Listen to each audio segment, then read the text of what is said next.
In studio for a while is Attorney Rick John, a candidate for the U.S. Congress. Okay, so you said Mr. Rick and I have something in.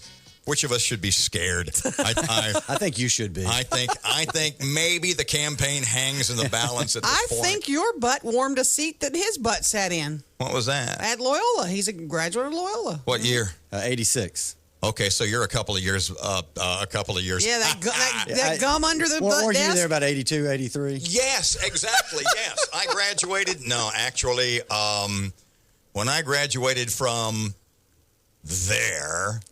It was Loyola was never. It was Jesuit then. Nobody. Just go like I was at St. John's at the time. I immediately accept the fact you're like it. Then you remember my mom, Mrs. Wright. Yeah. At St. John's. Yes. Yeah, she was my mother. Okay. And she was there for like 30-something years. I was only there for 8. Were you? Yeah, they there were only 8. Great. Yeah.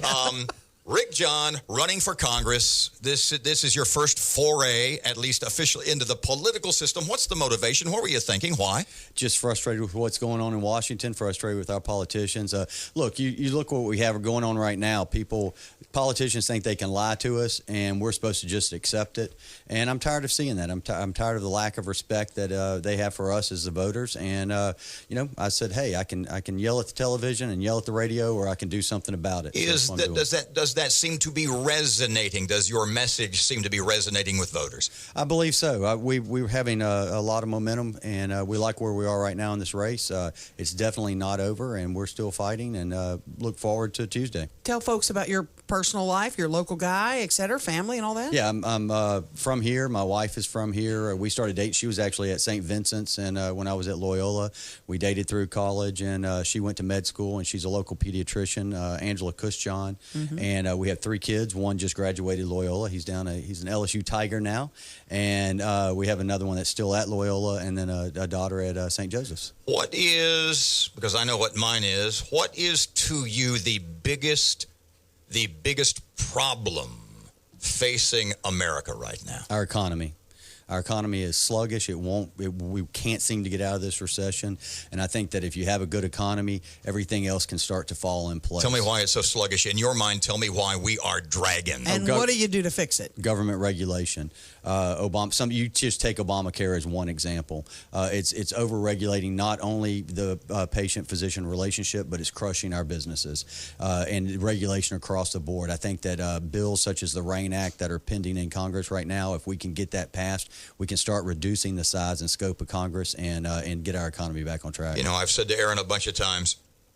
In government, not Congress. No, I understand. I've said to Erin a bunch of times, when we talk about open borders, the fact that in my mind the Obama administration and I think, needless to say, previous administration, a Clinton administration, fair enough, a Clinton administration. Hell, she said in speeches her dream is open borders in the entire hemisphere. And I say to Erin, when you talk about open borders, that border goes both ways. That immigrants will come here, but going the other direction, more and more and more American businesses will leave the country. What do you think about both of those? Well, I think you have to secure your borders to have a country. If a country without secure borders is really just, it's not a country in real life. As far as businesses leaving, I understand the concepts behind free trade, but I think we have to have fair trade. We can't. People just want to transition this to some kind of a free trade, but the other countries aren't playing fair. Our industries can't compete with American regulations when other countries aren't playing fair. So we have to make sure that as we transition our industries and transition what's going on in our country, that we protect our industries here. You have your platform. Part of it is, it sounds wonderful. A lot of people say it. Balance the budget and curb federal spending. Rick, if I may call you Rick, are you prepared to say to 10% to 20% of our federal workers, you no longer have a job? We have to cut spending. We have to get this under control. Absolutely. And I think what the government has to do, though, is I don't like sequestration. I don't like just this 10% cut across the board. We have to look at what our government is supposed to be doing. Things like our military, our defense of this nation. We're supposed to be spending money on that. Our infrastructure, we're supposed to be spending money on that. Those are things the government has to do in order to make this country thrive. And so that I don't necessarily agree that we have to decrease spending in those areas, but we need to look at these areas that we shouldn't be involved in. Department of Education. Would you get rid of it? Oh, yeah. If I completely could. go away. Go away. Let the states and local governments handle it. What other federal agencies would you propose getting rid of? Maybe the IRS? Oh, I would love to get rid of the IRS. Tell us about a tax plan. Do you have a specific tax plan? We've talked about flat tax, fair tax, a rewriting of the code. Which way do you lean on that? I lean toward either a flat tax, fair tax, or even a business value-added tax. I want something where we're focusing on saving money and investment in our country, allowing our people to invest in our country rather than us having to go to foreign countries for investment.